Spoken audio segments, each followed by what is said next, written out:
ओम शांति पाल भाई। ओम शांति ईश्वर भाई। पाल भाई, हम आज की मूल्य रिवीजन कर रहे और आज 9/6/2025 है जी। और आज खास बाबा कहते हैं परमपिता परमात्मा पिता सारे विश्व में सुख शांति का राज्य स्थापन करने इस संसार में आते हैं और इस महान कार्य में हम बच्चों को मददगार बनाते। पाल भाई, हम बच्चों को सुख शांति की दुनिया में के बारे में बताते हैं, समझाते हैं, जिससे सारे विश्व में शांति हो जाती है। तो इसके ऊपर बाबा ने खास बोला कैसे हम बाबा के मददगार बनते हैं, कैसे परमात्मा सुख शांति का राज्य स्थापन करता है। तो इसके ऊपर थोड़ा बताइए। आज 9 जून 2025 है ईश्वर भाई जी। बाबा ने कहा, मीठे बच्चे तुम सारे विश्व पर शांति का राज्य स्थापन करने वाले बाप के मददगार हो। अभी तुम्हारे सामने सुख शांति की दुनिया है। जी। आज गीत बजा था मुरली में, आखिर वह दिन आया आज जिसका रास्ता तकते थे। आखिर विश्व पर शांति का समय आ गया अभी। जी, ये कल्प में एक ही बार ऐसा एक टाइम आता है पाल भाई, जो परमात्मा इस संसार में आके फिर से सुख शांति के राज्य की स्थापना करता है। तो इसमें हम बच्चों की मदद लेता है। हाँ, तो आज बच्चों ने, बाबा ने वही गीत के अनुसार आज की मुरली चली है। जी। आखिर वह दिन आया आज, आखिर विश्व पर शांति का समय आया। जी। क्योंकि शांति दाता बाप आया है। जी। सब कहते हैं विश्व में शांति कैसे हो, जो फिर ठीक राय देते हैं उन्हों को इनाम देते हैं। अच्छा। दुनिया के हिसाब से बाबा ने नेहरू को याद किया। नेहरू भी राय देते थे लेकिन शांति तो हुई नहीं। गांधी जी भी का सपना। हाँ, लेकिन हम बाबा के बच्चे परमात्मा पिता के सुख और शांति की दुनिया जो स्थापन कर रहे हैं, उसमें हम बाबा के बच्चे जब पवित्र बनते हैं तो सुख शांति की दुनिया अर्थात पवित्र दुनिया, जब हम पवित्र बनते हैं तो बाबा के मददगार बनते हैं। जी। इसीलिए हमारे सामने सुख शांति की दुनिया है। जी। पाल भाई, जो सुख शांति की दुनिया परमात्मा स्थापन करता है, ये कोई साक्षात्कार वाली बात नहीं है।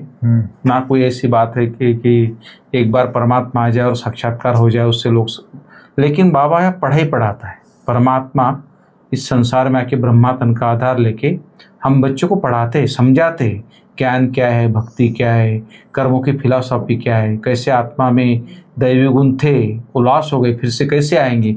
एक एक टॉपिक के ऊपर बाबा एक एक ज्ञान समझाता है, आत्मा को रियलाइजेशन कराता है, पढ़ाता है और फिर देवता लायक बनाता है। तब जाके ये पढ़ाई हमारी पूरी होती है। तो ये जो पढ़ाई है, तो बाबा खास कहते हैं कि परमपिता परमात्मा बाप हम बच्चों को किस लिए पढ़ाते हैं और पढ़ाई का सार क्या है। तो इसके ऊपर थोड़ा बताइए। आज बाबा ने कहा इसके ऊपर, जी, बाप अपने बच्चों को स्वर्ग का प्रिंस, विश्व का मालिक बनाने के लिए पढ़ाते हैं। बिल्कुल। बाप कहते हैं बच्चे पढ़ाई का सार है दुनिया की सब बातों को छोड़ दो और अच्छी रीति पुरुषार्थ करो। जी। पढ़ाई पर ध्यान दो क्योंकि तुमको स्वर्ग का मालिक बनता है। जी। पद के आधार पर पढ़ाई मिलेगी, पद का आधार पढ़ाई है, बाबा ने कहा। तो इस तरह से बाबा ने आज पढ़ाते हैं बच्चों को विश्व का मालिक बनाने के लिए। ये बातें आज बाबा ने कही। जी। तो पाल भाई, जो परमात्मा पिता है इस संसार में आके कोई कोई उसको पहचान लेता है और कोई बहाना भी मार देता है। तो बाबा बोलता है कि पढ़ाई में लग जाना चाहिए, मुरली को मिस नहीं करना चाहिए। तो इसके ऊपर बाबा ने अटेंशन दिलाया है। हाँ, उसके ऊपर आज बाबा ने कहा है, अभी तुम बच्चों की बुद्धि में है कि कोई समय सारे विश्व भर में सुख शांति संपत्ति आदि थी, अभी नहीं है, अब फिर होने वाली है। चक्र तो फिरेगा ना। बाबा ये पढ़ाई पढ़ाते हैं। यह तुम संगम युगी ब्राह्मणों की बुद्धि में है। तुम जानते हो भारत फिर सोने का बनना है। भारत को ही गोल्डन स्पैरो अर्थात सोने की चिड़िया कहा जाता है। भले भारत की महिमा करते हैं परंतु सिर्फ कहने मात्र। तुम तो अभी प्रैक्टिकल में पुरुषार्थ कर रहे, बाबा बोलता है। तुम्हारी बुद्धि में अब सुख की दुनिया सामने खड़ी है।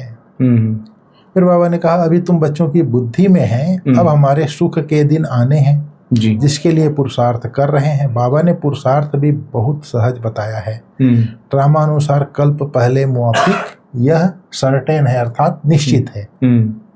बाबा ने कहा भी जाता है परमपिता परमात्मा सर्वशक्तिमान ऑलमाइटी अथॉरिटी है, तुम ज्ञान की अथॉरिटी हो। बाप को कहा जाता है ऑलमाइटी अथॉरिटी। तुम बच्चे नंबरवार पुरुषार्थ अनुसार बन रहे हो। क्या बन रहे हो? Master almighty authority. बिल्कुल। तुमको सृष्टि के आदि मध्य अंत का ज्ञान है। जानते हो हम पुरुषार्थ कर रहे हैं बाप से वर्षा पाने का। तुम ज्ञान की अथॉरिटी हो तो ज्ञान ही सुनाते हो। फिर बाबा ने कहा यह वर्ल्ड की हिस्ट्री ज्योग्राफी तुम्हारे सिवाय और कोई को मालूम नहीं है। ऊंचे ते ऊंचा कौन है दुनिया में कोई नहीं जानते हैं। फिर बाबा ने कहा अभी तुम बच्चे जानते हो वह रास्ता बाप है, हमको पढ़ा रहे हैं जी। यह भी बाबा ने बार बार समझाया है। यहाँ जब बैठते हो तो देही अभिमानी होकर बैठो। एक बाप ही राजयोग सिखलाते हैं और वर्ल्ड की हिस्ट्री ज्योग्राफी समझाते हैं, बाबा ने कहा। बिल्कुल। फिर बाबा ने नाटक के बारे में बताया। तुम बच्चों को बेहद के नाटक का पता है, फिर भी तुम घड़ी घड़ी भूल जाते हो। बाप कहते हैं तुम सिर्फ याद करो हमारा बाबा बाबा है, वही टीचर है, गुरु है। तुम्हारी बुद्धि उस तरफ चली जानी चाहिए। आत्मा खुश होती है बाप की महिमा सुनकर। सब कहते हैं हमारा बाबा बाबा है, टीचर है। हमारा बाबा बाबा है, टीचर है। वह सच्चा ही सच्चा है। पढ़ाई भी सच्ची और पूरी है। तो तुम बच्चों की बुद्धि में कितनी खुशी होनी चाहिए। बड़ा इम्तहान पास करने वालों की बुद्धि में जास्ती खुशी रहती है। तुम कितना उच्च पढ़ते हो तो कितनी कपारी खुशी होनी चाहिए। बिल्कुल। तुम्हारी बुद्धि में अब 5000 वर्ष की सारी स्टोरी चक्र खाती रहती है। इसको ही स्वदर्शन चक्र कहा जाता है, बाबा ने कहा। बिल्कुल। फिर बाबा ने कहा डबल सिरताज बाबा कैसे बनाते हैं उसके बारे में बोला। बच्चे कहते हैं बाबा को बाबा तूफान बहुत आते हैं, हम भूल जाते हैं। बाबा कहते हैं तुम किसको भूल जाते हो? बाप जो तुमको डबल सिरताज विश्व का मालिक बनाते हैं उनको तुम कैसे भूलते हो? दूसरे किसको तो नहीं भूलते हो? स्त्री, बाल बच्चे, चाचा, मामा, मित्र संबंधी आदि सब याद हैं जी। बाकी इस बात की तुम भूलते क्यों हो? तुम्हारी युद्ध इस याद में है। जितना हो सके याद करना है। बच्चों को अपनी उन्नति के लिए सवेरे सवेरे उठ बाप की याद में सैर करनी है। तुम छतों पर व बाहर ठंडी हवा में चले जाओ, यहाँ ही आकर बैठना कोई जरूरी नहीं है, बाबा ने बोला। सवेरे सवेरे टहलते टहलते भी बाबा को याद कर सकते हो। जी। फिर बाबा ने कहा नोट करो कितना समय बाप को याद किया। याद से तुम्हारे कितने पाप कट जाएंगे। चक्र को तो तुम जानते हो, रात दिन तुमको यह अब यही बुद्धि में है कि हम अभी घर जाते हैं। फिर बाबा ने कहा भगवान है ही निराकार जो तुमको राजयोग सिखलाते हैं, जिससे तुम अपना राज्य भाग्य ले कितना उच्च विश्व के मालिक बनते हो। बाबा ने कहा जी जी।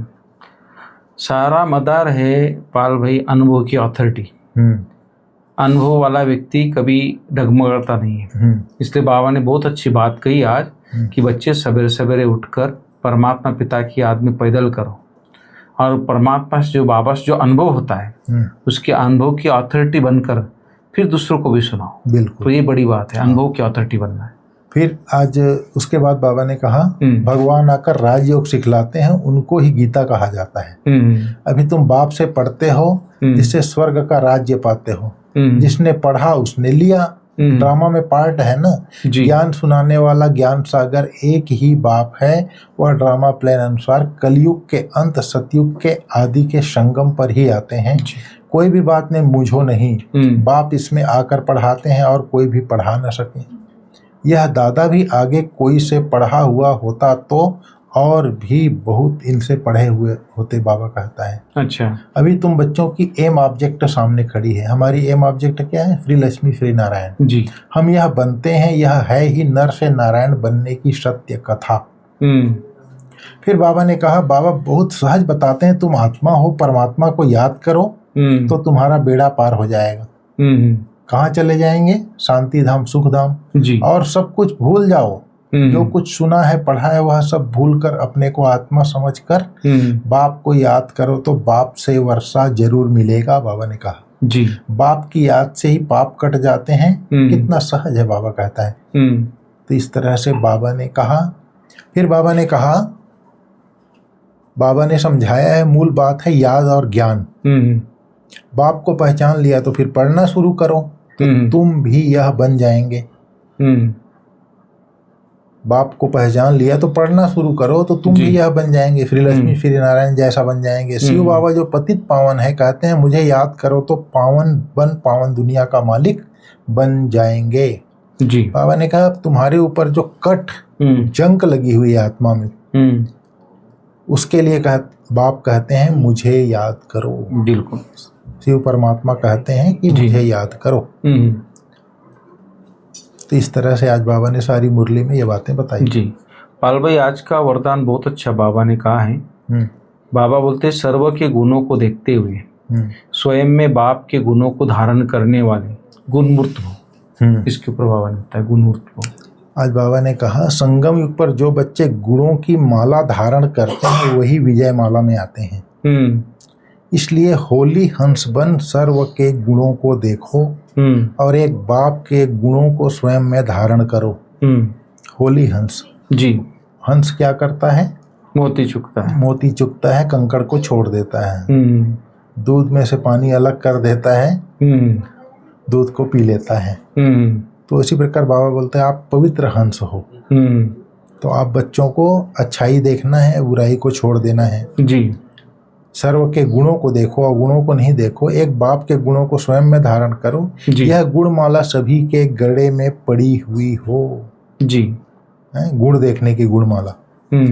जो जितने बाप के गुण स्वयं में धारण करते हैं उनके गले में उतनी बड़ी माला पड़ती है।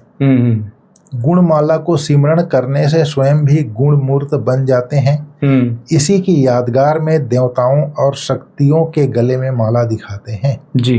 गुणमाला को सिमरण करने से स्वयं भी गुण मूर्त बन जाते हैं। इसी की यादगार देवताओं और शक्तियों के गले में माला दिखाते हैं। जी।